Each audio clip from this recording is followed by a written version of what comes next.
वंदे मातरम। पिछले काफ़ी समय से एक अभियान हम लोग चला रहे हैं, अपना वैद्य, अपना डॉक्टर स्वयं बने।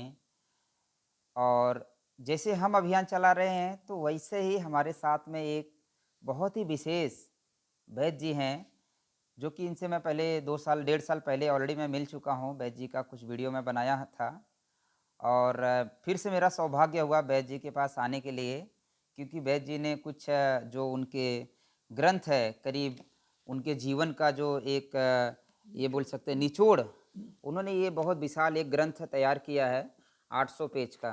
826 पेज। 826 पेज का। तो ये ग्रंथ जो है वैद्य जी का पिछला संस्करण मैंने लिया था और ये नया जो है वैद्य जी ने तैयार किया है, तो इसके लिए भी आया था और वैद्य जी से कुछ अनुभव भी जानना था। उसके साथ में 2 किताब ये भी है, जिसमें बहुत ही विशेष वैद्यों के नंबर तक दिया गया है कि उसमें आप संपर्क कर सकते हैं, उनसे बात कर सकते हैं। प्लस जो रोगों से वैद्य हैं, रोगों से संपर्क कर सकते हैं जिनका जी, इलाज किया गया है। जो वैद्य हैं, जो उनके अनुभव जो होता है, जैसे किसी ने इलाज कोई किया, तो उस अनुभव को इकट्ठा किया है वैद्य जी ने। मतलब ऐसा नहीं कहीं से किताबी लिखी हुआ चीज़ें लेकर के आ गए हैं। तो ये वैद्य जी का किताब है, वैद्य जी से हम इसके बारे में जानेंगे। तो ये वैद्य जी इसके बारे किताब के बारे में पहले बता दीजिए, फिर उसके बाद जो है हम विषय पे आएँगे। जी। ये ऐसा है कि मैंने ये देखा था अपने जीवन में कि अब तक लाखों लोग चले गए हैं, जी। वो अपने साथ ही इस नुस्खे ले गए हैं। जी। और उससे सबसे ज़्यादा नुकसान हमारा आयुर्वेद का हुआ है, देश का हुआ है। जी। यदि वो भी किताब में नुस्खे दे जाते तो आज अगर ये किताब में जो चीज़ रहती है, जब तक किताब रहेगी वो आपके काम आती रहेगी। जी। तो मैंने सन 60 में ये सोच लिया था कि मैं ऐसी किताब लिखूंगा, जी। लेकिन मुझे ये पता नहीं था कि इतना मोटा ग्रंथ लिख दूंगा मैं। जी। और इसको लिख कंप्लीट करने में मुझे 58 साल का समय लगा है। 58 साल कल्पना कर सकते हैं, हाँ, लोग 50 साल में चले जाते हैं। वैद्य जी ने कल्पना की, वैद्य जी की उम्र जो है 84 ईयर एज है वैद्य जी का, और अभी इस उम्र में भी वैद्य जी जो है खूब संघर्ष कर रहे हैं। जी वैद्य जी। तो उसके बाद मैं पूरे उत्तर भारत में घुमा हूँ। मैं वनों में भी गया हूँ, कस्बों में जी। भी गया हूँ, गाँव में भी गया हूँ, शहरों में भी गया हूँ। इतना जी। ही नहीं, अगर मैं यात्रा कर रहा हूँ, मेरे साथ कोई सह यात्री बैठा हुआ होता है, तो आयुर्वेद का कोई ना कोई नुस्खा उसके पास भी शायद होगा, इसलिए मैं उससे आयुर्वेद पर चर्चा शुरू कर देता था। तो जी। वहाँ से भी नुस्खा मिल जाता था। कहीं गांव में गया और मुझे पता चला वहाँ इस रोग पर बड़ा अच्छा नुस्खा है, तो मैं उसके पास पहुँच जाता था। जी। अपना खर्चा करता था, रहना खाना पीना मेरा अपना होता था। तो ये जी। मैंने कई सालों तक किया। उसके बाद जब मैं सर्विस में था, तब भी मैं इस पर खर्चा कर रहा था, और जब रिटायर हुआ तो 10 साल की पेंशन मैंने इसमें खर्च की है, क्योंकि कई जी। बार चेंज करना पड़ गया इसको, जी। किताब जी। को। जी। 10 साल की पेंशन मैंने इसी पर लगाई है। जी। कि वो बच्चा नौकरी करता था तो मुझे कोई टोकने वाला नहीं था, उनका जी। पूरा सहयोग था मेरा का मुझे, इसलिए मुझे कोई दिक्कत नहीं, तभी मैं ये काम कर पाया हूँ। जी। और अब भी कर रहा हूँ मैं। काफ़ी विशाल ग्रंथ है, जिसमें ये मेरे पास खुद है ये ग्रंथ। हालांकि ये नया वाला है, इसमें और कुछ नई चीज़ें आई है और इसमें इतना स्पेशल अनुभव है वैद्य जी का, जो कि जो व्यक्ति पढ़ेगा तो उसको सारी चीज़ें समझ में आएगा। हर एक बीमारी के ऊपर कैसे जांच करना है, मतलब डायग्नोसिस जो होती है आयुर्वेद का, उस माध्यम से कैसे डायग्नोसिस करना, पूरा सिस्टम बताया गया है। कैसे इलाज करना उसके बारे में बताया गया है। कुछ वैद्य के नंबर दिया गया है, पेशेंट के भी नंबर दिया गया है, हजारों की तादाद में अनुभव दिया गया है। हाँ, ये तो बिल्कुल। आज का जो विषय है, पहले तो जैसे हम लोग अभियान चला रहे हैं, तो ऐसे वैद्य जी भी अपने समय में अभियान चला रहे थे और अभी भी चला रहे हैं। तो वैद्य जी ने एक अपना स्लोगन बनाया है, एलोपैथी से श्रेष्ठ है आयुर्वेद। हाँ, ये एलोपैथी से श्रेष्ठ है आयुर्वेद। तो हम वैद्य जी से ही जानेंगे कि एलोपैथी से कैसे है श्रेष्ठ। लोग तो एलोपैथी को श्रेष्ठ मानते हैं और आप जो है आयुर्वेद को श्रेष्ठ बता रहे हैं। हाँ, हाँ, तो इसके बारे में जो है शंका दूर करिए। जी वैद्य जी। हाँ। तो दर्शकों को मेरा नमस्कार। जी। आयुर्वेद प्रेमी जितने भी हैं, मैं उन सबको नमस्कार कह रहा हूँ। तो मैं ये बताना चाह रहा हूँ कि एलोपैथी के आयुर्वेद के सामने एलोपैथी कहीं नहीं टिकती, सच्चाई तो ये है। लेकिन हुआ क्या कि आज़ादी के बाद जो भी सरकारें आई, 55-60 साल तक उन्होंने आयुर्वेद को दबाया, और बुरी तरह से दबाया। और इतना बुरी तरह से दबाया कि और मतलब टीवी पर इधर देखकर हमारा ब्रेन वॉश किया। जी। 60-65 साल में ब्रेन वॉश किया कि आयुर्वेद तो बेकार है, ये है वो है। दूसरा काम क्या होता था, कहीं गांव में बड़ा आयुर्वेद का वो चल रहा है, तो उसको बंद करके एलोपैथिक शुरू कर दी उन्होंने, जब जी, देखा कि षड्यंत्र के माध्यम से। षड्यंत्र के माध्यम से किया जी, उन्होंने। तो जी, इस तरह आयुर्वेद को हर जगह दबाया गया। तो मैं ये कहना चाहता हूँ कि इनका क्या है कि मशीनों से जो दिखाई दे जी, वो तो उसको तो मानते हैं, जो उसको दिखाई ना दे रहा उसको कहते हैं ये बकवास है। ये बकवास है। जैसे हमारे यहाँ पे नाड़ी वैद्य हाँ होते थे, हाँ हाँ बिल्कुल। नाड़ी पकड़ करके हाँ आपके रोगों का जांच हो जाता था फोकट में। हाँ फोकट में आज उसके लिए हजारों रुपया लोग खर्चा बिल्कुल करते हैं। बिल्कुल। तो मैं सबसे पहले आपको बताऊंगा कि अंग्रेज़ों के टाइम में टीपू सुल्तान और एक अंग्रेज़ सेनापति का युद्ध हुआ था। तो टीपू सुल्तान ने उस अंग्रेज़ सेनापति की नाक काट दी थी। जी, जी, जी, और जब नाक काटी तो उसने नाक अपने हाथ में रखी और किसी ने कहा भाई फलाने गांव में चले जाओ, वहाँ नाई है, वो आपकी नाक को जोड़ देगा, वैसे का वैसे जोड़ देगा, पता ही नहीं चलेगा। जी, जी, जी, और वो उस गांव में गया, उस नाई के पास, उसने उसको जोड़ दी और हफ्ते में वो व्यक्ति ऐसे लगा कि कभी कटी नहीं हो नाक। अब ये देखो मतलब क्या एक साधारण सा व्यक्ति, जी, लेकिन पीढ़ी दर पीढ़ी उस में चलता आ रहा था। तो इतना उच्च साइंस था हमारा, जी, लेकिन हमें नहीं बताया गया, बल्कि उस पर बैन लगा दिया गया। जी, बैन लगा दिया गया। हाँ, तो जी, इस तरह कई षड्यंत्र हुए।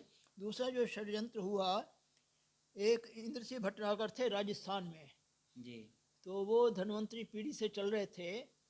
तो उनके पास मोतियाबिंद का इलाज था। मोतियाबिंद का इलाज 5 मिनट में कर देते थे, केवल 5 मिनट में। जी, ऑपरेशन किया, 5 मिनट बाद आप साफ देख लो, मतलब जी, इतना क्लियर था इतना उनका। क्लियर था।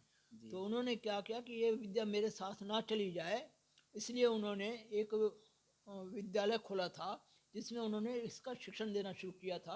भाई मैं जितने भी वैद्य हैं मैं उनको सिखाऊंगा कि जी, मोतियाबिंद का ऑपरेशन कैसे किया जाता है। जी, वो चल रहा था, इसमें कोई शक नहीं।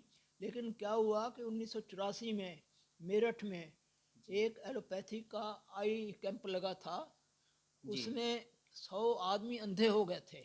एलोपैथी का कैंप लगा कैंप था लगा था। आयुर्वेद का, जी, जी, सॉरी एलोपैथी का कैंप लगा था आंखों के लिए। आंखों के लिए। इसका वो जो वैद्य जी बता रहे उसका जिक्र हाँ भी इस किताब इस में दिया किताब में गया मैंने है। मैंने किया पूरा है। हिस्ट्री दिया गया है, मैंने पढ़ा हाँ था। जहाँ जी, हम देख जी, रहे हैं जो वो किताब में देख सकते हैं, जिनके पास मेरी किताब है वो देख सकते हैं, जी, जिनके पास नहीं हो वो लेने के बाद देख सकेंगे। जी, तो उसके बाद क्या हुआ कि उस पर तो कोई एक्शन नहीं लिया सरकार ने, उस वक्त जी, की सरकार ने। जी, और जो ये थे इनका कॉलेज बंद करवा दिया गया, और इसके बाद इसको बिल्कुल ख़त्म कर दिया गया। अब ये मतलब सोचो। जिसने गलती किया एलोपैथ का एक्सपेरिमेंट के चक्कर में, उस 100 लोगों की आंखें खराब हुई, पर उसका जो मुआवजा है आयुर्वेद के जो वैद्य जी थे हाँ उनको भुगतना हाँ पड़ा। उनका बंद करा दिया, हाँ उनका इंस्टीट्यूट बंद करा था। कॉलेज बंद कर मतलब दिया। इतनी उनको आयुर्वेद से चिढ़ थी, चिढ़ सनातन थी। से चिढ़ थी, सच्चाई तो ये कहूँगा सनातन से चिढ़ थी। जी, जी, तो उन्होंने ये किया। तीसरा था, हमारे टाइम में आज से 50-60 साल पहले जो दाइयाँ थी ना, बहुत दक्ष दाइयाँ थी। जी, लेकिन प्रचार ये किया गया कि वो कुछ नहीं जानती और वो गंदों में रहती हैं, ये करती हैं वो करती हैं। जबकि नीम के पत्ते जो हैं उनका काढ़ा बनाओ तो वो इतना मतलब रोगों को हटाने वाला जी, जी, मिटाने वाला है कि उसके बराबर का कोई नहीं है। जी, ये जी, केमिकल से करते हैं, वो जी, नीम के पानी से साफ हाथ साफ करती थी। जी, जी, जी, तो वो मतलब जितना साफ सुथरा रखते, ये एलोपैथिक वाले तो रख ही नहीं सकते उतना साफ सुथरा। जी, दूसरे ये कहते हैं वो कुछ नहीं जानते। जी, एक एग्जांपल दूंगा मैं आपको। मैं जब नौ ये 2010-11 में इसी किताब के तैयारी के लिए मैं वहाँ जाता था, बुद्ध विहार दिल्ली में। जी, वहाँ एक श्याम सुंदर शर्मा थे, वो साक्षी जी। तो उनके यहाँ मैं टाइपिंग का काम करवाता था। जी, तो 1.5 साल मैं जाता रहा उनके यहाँ, टाइपिंग का काम घंटा 2 घंटा 3 घंटे बैठकर उनसे करवाता था मैं। जी, तो उन्होंने एक अपनी घटना सुनाई अपने घर की। उन्होंने कहा कि मेरा बेटा जब हुआ तो दाई आई, प्रसव हुआ, उसके बाद बच्चे को जब साफ करके उल्टा करके उन्होंने थपथपाया पीठ को, तो बच्चा नहीं रोया। तो शर्मा जी की बहन भी अंदर थी। जी, तो उसने दाई ने कहा भाई ये तो ख़त्म हो गया है। तो उसकी बहन रोने लग गई। फिर दाई की नज़र गई, वो नाल बनी हुई थी ना, तो जी, वो नाभि जो है नाल। नाल, हाँ, जी, वो फट फट फट कर रही थी नाल में कहीं पर, जी, धड़कन हो रही थी ऐसे ऐसे। जी, उसने नहीं ठहरो अभी। तो उसने क्या किया कि उसको सूतना शुरू किया। जी, सूत कर और जब लड़के की नाभि की तरफ आई और उसके नाभि के अंदर गए तो बच्चे ने रोना शुरू कर दिया। जी, जी, जी, आप जी, ये देखो बड़ा कितना बड़ा साइंस था। हालांकि ये लाखों में कोई एक आधी केस होता है, ये नहीं जी, कि हर जगह होता है। लाखों में एक आध को ऐसा ऐसा कोई केस जी मिलता है। अब अगर आजकल की जो नर्स होती वो फट काट के अलग कर देती। जी, वो लोग तो पहले ही कटिंग कर देते हैं, हाँ तुरंत कटिंग कर हाँ। देते हैं। तो अब ये देखो इतनी दक्ष थी दाई कि उसको पता नहीं भाई ये प्राणवायु जो है ना, ये बाहर है हमारे शरीर में। हमारा शरीर जो 5 वायुओं पर टिका हुआ है। एक तो है प्राणवायु, उदान वायु, समान वायु, व्यान ज्ञान वायु और अपान वायु। अपान ये वायु। जी 5 वायुओं पर हमारा शरीर टिका हुआ है। अब वायु कहीं नज़र तो नहीं आती। अब ये जी कहेंगे मशीन से हम देखेंगे। अरे जो चीज़ नज़र नहीं आती मशीन कैसे दिखाएगी तुम्हें? जी, ये तो अध्यात्म का विषय है। ये अनुभव का विषय है एक तरह से। अध्यात्म का विषय जी है। जी और अध्यात्म से आप वायु को वो कर सकते हो। जी आप चाहो कि मशीनें से हम वायु को देख लें तो वो संभव नहीं है। जी तो वो एक मैंने दायका दिया। इतनी जी ज़्यादा दक्ष दाई थी। जी और प्राणवायु जो धक धक कर रही थी वो प्राणवायु थी एक्चुअल में। जी, तो उसने सूता और नाभि की तरफ ले वो बच्चा बच्चा जिंदा हो गया। जिंदा हो गया। इसी तरह एक और है, हार्ट के बारे में आपको कहना चाहूँगा। हार्ट पेशेंट, जो नहीं हार्ट पेशेंट नहीं है। नहीं, हार्ट के बारे में कहूँगा। जी हमारा हृदय धक धक करता है। जी और वैज्ञानिकों का, एलोपैथी वालों का ये कहना है कि ये हार्ट ही हमारे रक्त को पूरे शरीर में भेजता है। जी तो मैं कहूँगा कि उनको इतना ही पता है क्योंकि उनकी मशीन इतना बतलाती है। जी जी जी लेकिन हमारा आयुर्वेद इससे कई गुना आगे है। जी उसने कहा कि वो गलत है। जी हार्ट नहीं भेजता इसको आगे। जी ये प्राण वायु और व्यान वायु, ये 2 वायु हैं। ये सारे हमारे 10 क्रियाओं को 9 क्रियाओं को काम करती हैं। जी ये उनसे काम करवाती हैं। ये करवाती दोनों हैं। वायु हैं। जी तो क्या होता है कि ये दबाव डालती है हार्ट पर, ये करो तुम काम। जी और तब वो करता है। जी, अब वो कैसी मशीन में तो नजर नहीं आएगी वायु। मशीन में नजर नहीं तो आएगी। वो जी कैसे दिखाएंगे वो? तो जी आयुर्वेद कहता है और आयुर्वेद जानता है और आयुर्वेद कहता भी है। जी तो उसके बाद कहते हैं बकवास है। जी तो मैं एक बात कहना चाह रहा हूँ, आप सब इसको समझें कि जब व्यक्ति मर जाता है जी तो वही हार्ट उसके शरीर में रहता है। जी सब कहेंगे हाँ रहता है। जी तो वो क्यों नहीं काम करता भाई? अगर हार्ट काम करता है और हार्ट ही खून आगे फेंकता है तो फेंकना चाहिए ना। फेंकना चाहिए। तो एक कोई ऐसी चीज है जो जी शरीर से निकल गई है। जी और प्राणवायु है जी जिसे हम आत्मा भी कह सकते हैं। आत्मा और प्राणवायु जुड़ी होती है। जी तो वो जब शरीर से निकल जाती है तो वो काम करना बंद कर देता है। जी तो हृदय तो अब हार्ट तो अब भी है, अभी भी है आर्ट। उस शरीर में है, लेकिन वो जी, काम नहीं कर रहा। काम नहीं कर रहा। तो इसलिए मैं कहता हूँ कि एलोपैथिक से श्रेष्ठतम है आयुर्वेद। जी, ये वैद्य जी ने बहुत अच्छी बातें बताएं। हमारी दाइयाँ, पहले तो कई जो अनुभव बताए वैद्य जी ने, बहुत ही स्पेशल रहा कि हमारी जो दाइयाँ थी वो, मैं बोलूँगा वो साइंटिस्ट थी। वो अनुभव से चीज़ों को पकड़ लेती थी।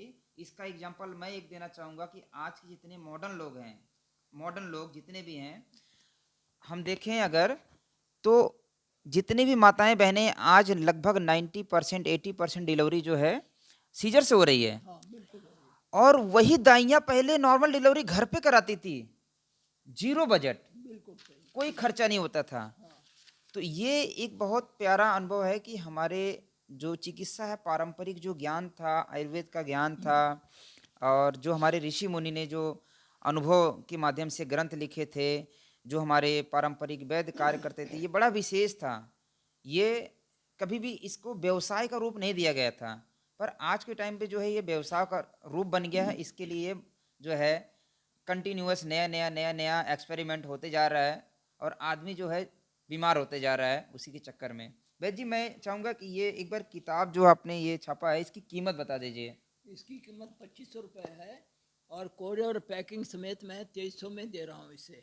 इसकी कीमत 2500 रुपया है। ये मोटा जो ग्रंथ है, इसमें हजारों की तादाद में अनुभव है। एक नॉर्मल व्यक्ति जो हिंदी पढ़ा हुआ है वो इसको पढ़ करके प्रयोग कर सकता है, और बहुत ही सरल शब्दों में लिखा गया है। 2500 रुपया इसकी एमआरपी है। मैंने पहले भी इसका वीडियो बना चुका हूँ।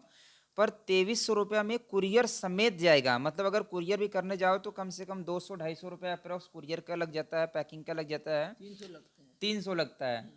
पर 300 वो डिस्काउंट प्लस ये 2 किलो में वजन में जाती है ना 2 ये। किलो का वजन इसका हाँ। बैठ जाता है। तो एक ये किताब है, दूसरा एक ये छोटा इसके बाद किताब है। मेरी ये छोटी किताब है। ये हमारा आयुर्वेद का शेषांक है। जो नुस्खे उस किताब में रह गए थे आने से वो इसमें डाले मैंने। और जी जो बड़ी किताब में जो नुस्खे दिए गए हैं उसके कई अनुभव नहीं मिल पाए थे, जो अनुभव बाद में मिले वो इसमें मैंने दिए हैं। जी और मैंने ये भी दिया है कि कौन सा पेज का नुस्खा है बड़ी किताब का, वो भी मैंने इसमें रेफरेंस दे दिया है। जी जी तो इसकी कीमत 400 रुपये है जी और मैं कोरियर समेत 450 की दे रहा हूँ ये। जी और दूसरी बात ये है, किताब आयुर्वेद पद्धति से रोगों का निदान, आयुर्वेद पद्धति से रोगों का निदान पर लघु पुस्तिका। जी, ये ये छोटी पुस्तिका है डायग्नोसिस के लिए। हाँ, तो ये मोटी किताब जो है इसी में से मैंने छांट कर इसमें दिए हैं।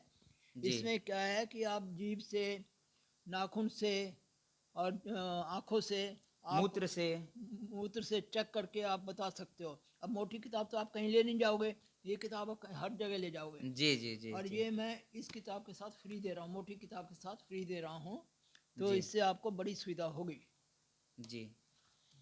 तो वैद्य जी का बहुत बहुत धन्यवाद। वैद्य जी ने जो है बहुत अच्छे से वैद्य त्रिलोकी चंद जी, इस पे किताब पे नंबर भी दिया गया है।